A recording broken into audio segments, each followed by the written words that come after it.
Après les lasagnes au cheval, un autre scandale vient frapper l'industrie agroalimentaire.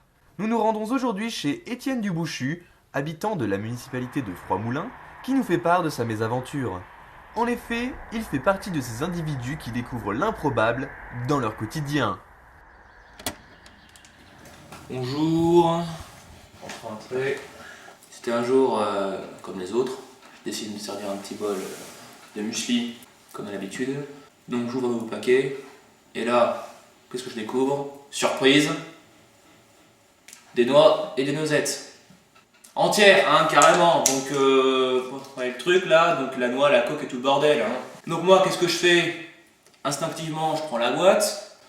Puis là, je vais de lire, là, peut contenir des traces d'arachide et autres fruits à coque.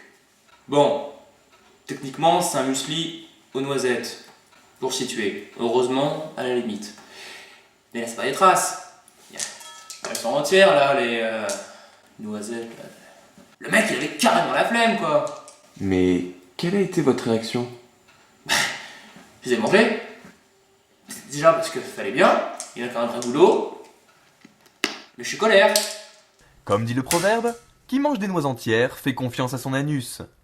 C'est sur ces belles paroles que nous quittons Monsieur Dubouchu pour nous rendre dans le hameau de Mort-Séjour afin de retrouver Monsieur Gérard Lefroment, une autre victime de la négligence industrielle. Alors bon, quand j'étais gamin, déjà j'avais jamais les surprises dans les Kinder, hein. Bon ça, voilà. Et pareil pour les paquets de Bonux, hein. Attention, alors ça, là par exemple, vous voyez, bon, ça va pas un petit paquet de purée.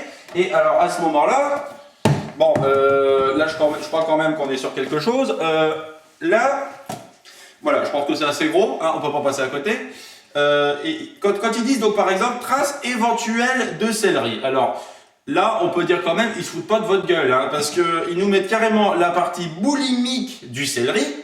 Et alors on peut faire ce qu'on veut, hein. Moi j'ai essayé dans tous les sens, on peut pas la remettre dedans. Et du coup on peut pas dire que c'est eux, vous voyez, parce que là, alors pour eux ça doit être possible, mais nous autres c'est pas possible. Gérard commence à émettre de sérieux doutes quant à l'honnêteté du fabricant.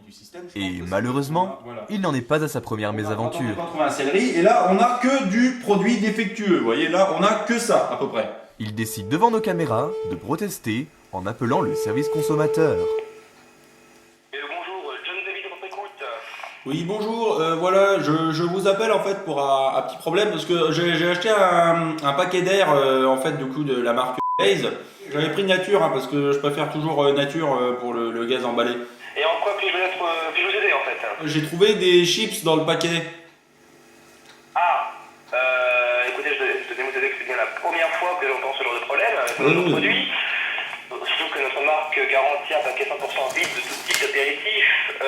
Écoutez, monsieur comment?